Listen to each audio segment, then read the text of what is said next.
què tal, nens i nenes? Com esteu? Ja tornem a ser aquí per explicar-vos un altre conte. I vinga, ja sabeu que abans de començar el que fem és obrir l'espelma que ens faci companyia. Ja la tenim, l'espelma oberta, ja la tenim, cridem en Perot, Perot, vine cap aquí, Perot. Aquesta setmana de Sant Jordi en Perot està molt content perquè sempre té algun convidat, mireu-lo. Hola, Perot, què tal? Sí, ja ho sé que vols que fem venir el teu convidat. Espera, que aquest convidat d'avui em sembla que hem d'anar una mica en compte perquè és un convidat que té una mica de gana. Mireu-lo, quina boca calada és, que té molta gana. És el drac, és el nostre amic, el drac. Molt bé, doncs el drac el tenim aquí per acompanyar-nos a cantar la cançó d'en Perot. Vinga, drac, va, cantem tots plegats. El drac i en Perot ens cantaran la cançó. Vinga, va, acompanyeu-lo, nens i nenes. Perot l'escavallat, la nostra titella, Perot l'escavallat, la nostra titella ens ha agradat. Molt bé, Perot, vinga, fes-li un manyac en el drac, ja ho sé que sou molt amics. Vinga, però, a veure, espereu un moment que en Perot em vol dir una cosa. A veure, Perot, sí? Vale. Cric, que te crec, drac, dragonet, dragostí? Ah, dragostí, esclar! Ara l'entenc, dragostí. Dragostí és el nom del conte que us hem d'explicar avui. Ara l'entenc en Perot. Vinga, Perot, doncs va, anem per feina a explicar el conte avui d'en Dragostí. En Dragostí, que és un drac de pel·lícula. Mireu quin conte que us tenim avui a punt. Dragostí, un drac de pel·lícula. Nens i nenes, va, prepareu-vos que comença el conte d'avui. Dragostí. A veure què ens explicarà el conte d'avui. Mireu-lo. A veure, aquí tenim en Dragostí, mireu-lo quin drac és. Doncs mireu, en Dragostí era un drac tranquil, de bona pasta i una mica maldrestre, que vivia molt tranquil en una cova. Però molt tranquil i també sabeu què? També una mica avorrit. En Dragostí sempre feia el mateix. Es llevava a les 7, esmorzava a les 8, a la tarda se n'anava a prendre el te a les 5 a casa del seu amic i al vespre mirava cada dia el programa a la televisió a les 9. Això era tot el que feia en Dragostí. En fi, que en Dragostí estava una mica avorrit de fer sempre el mateix a la seva cova. I mireu, un dia al dematí estava llegint el diari. Pensava, necessito divertir-me, m'agradaria que em passés alguna cosa, deia en Dragostí.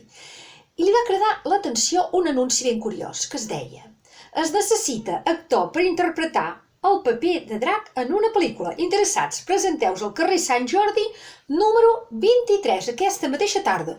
En Dragostí no era actor, però va pensar: qui millor que un drac de veritat per fer el paper d'un drac de mentida? No ho va dubtar ni un segon i aquella mateixa tarda es va presentar al carrer Sant Jordi, número 23. A veure si l'acceptaven com a actor. El no ja el tenia. Va ser arribar a la cita i causar sensació, perquè certament en Dragostí era enorme. Quina disfressa més espectacular, van exclamar tots fascinats. No se li marquen ni les vores ni les cremalleres. Això és extraordinari. En Dragostí del Cofoll va voler lliurar-se fent un tomb pel plató. I ja us podeu imaginar que el plató va anar tot en doina. Mireu-lo com es passeja tranquil·lament en Dragostí pel plató, tot ben cofoll. En Dragostí, que també era molt educat a veure que havia fet alguna manifesta, va voler disculpar-se de seguida, però com que no sabia parlar, va fer un rugit enorme, estrepitós.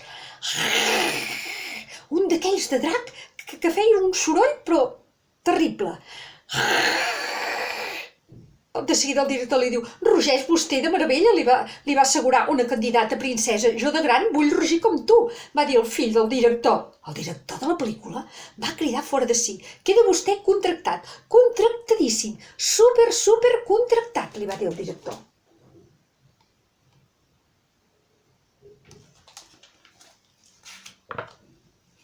I va arribar el primer dia de rodatge.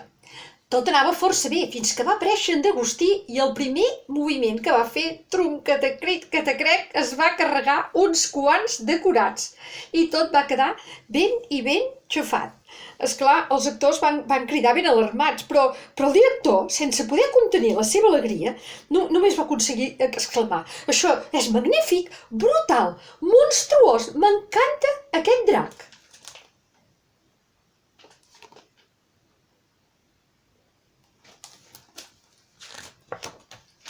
I va arribar el segon dia de rodatge, el rapte de la princesa, presa 1, acció!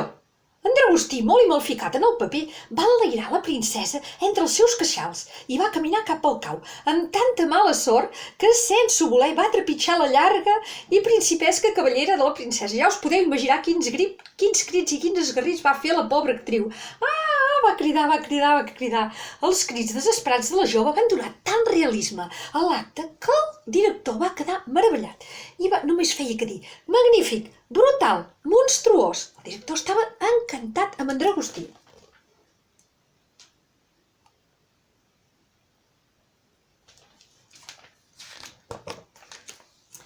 I va arribar el tercer dia de rodatge, el cavaller i el drac de la mort, presa 1, acció! En aquesta escena, en D'Agustí i el temible cavaller havien d'enfrontar-se en un combat terrible. El cavaller va descavalcar d'un salt del seu cavall, va agafar la seva espasa i va començar a burxar el drac per tots costats, però res, el drac ni s'immutava. El començava a burxar per la panxa, per l'esquena, per totes les crestes, anar buscant el seu pulgar, fins que finalment li va burxar una mica dintre el nas i el nostre estimat drac va fer un esternut tan estrepitós, atxum, que tot va sortir volant. I el director, evidentment encantat, va dir: «Això és magnífic, brutal, monstruós, quina escena tan i tan realista!»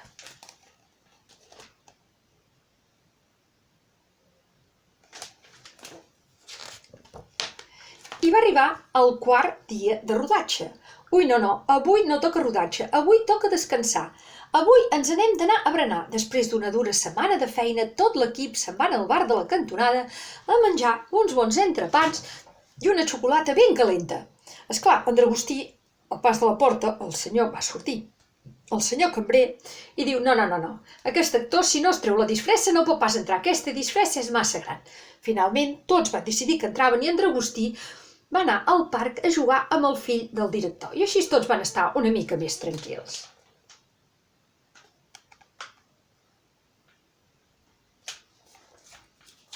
Quan van arribar al parc, en D'Agustí es va estirar al terra. Tots els nens van acostar-se. L'Òscar, el fill del director, va organitzar un berenar improvisat. I tots van començar a jugar, a fer carreres amb monopatí, a fer-li companyia a en D'Agustí. Li van fer fins i tot dibuixos a la seva panxa. Tots n'estaven encantats amb ell. En D'Agustí, aquell dia, es va saltar per primer cop en molts anys el te de les 5, però no li van portar gens de mica, perquè es va divertir i feia molt i molt de temps que el nostre D'Agustí no es divertia.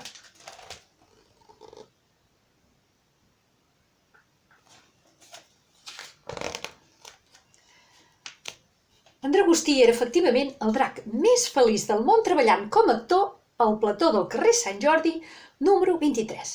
Però una tarda sabeu què va passar? Per culpa d'una apagada inesperada van haver d'interrompre el rodatge. Llavors van posar unes espelmes i en D'Agustí va voler col·laborar i va obrir la boca de bat a bat, va escurar-se la gola i va vomitar una flamarada tan gran, que va aconseguir obrir totes les espelmes de cop per donar-ne llum al plató. Però a més a més d'obrir les espelmes, va encendre la cabellera de 2 actors, la cortina i alguna cosa més. Tothom va córrer, sort que tenien a punt unes quantes galletes d'aigua per poder apagar el foc.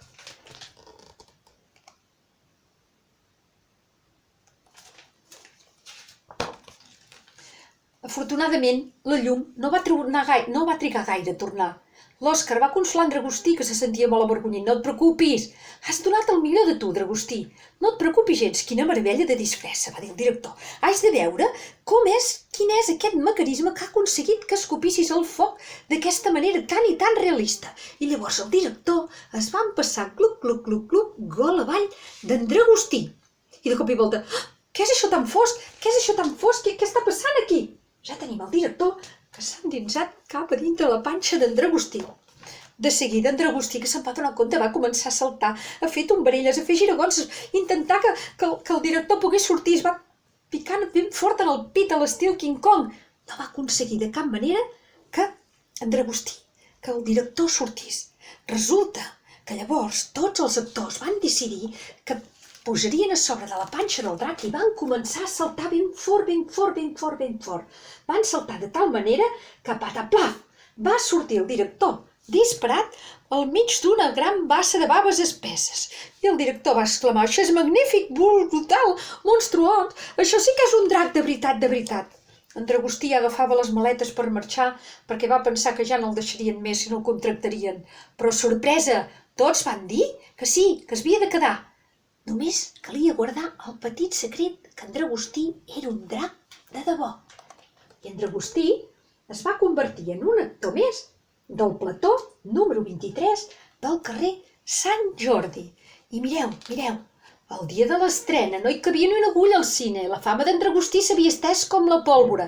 Damunt la catifa vermella tot resplendien, que contents se'ls veia. I nosaltres sabem per què. Els artistes del carrer Sant Jordi número 23 només havien fet una gran pel·lícula, però tenien un gran secret. I un amic fora de sèrie. L'únic i inimitable Dragostí. Dragostí, un drac de pel·lícula. I vet aquí un gat, vet aquí un gos, aquest conte ja s'ha fos. Vet aquí un gos, vet aquí un gat, aquest conte ja s'ha acabat. Vinga, nens i nenes, afanyem-nos tots plegats a bufar l'espelma, perquè en Perot i el drac han marxat d'excursió. Vinga, a la 1, a les 2 i a les 3. Vinga, i per avui ja està. Bona diada a tothom. I vinga, fins la propera, ens veiem aviat. Adéu-siau, un petonet, cuideu-vos molt.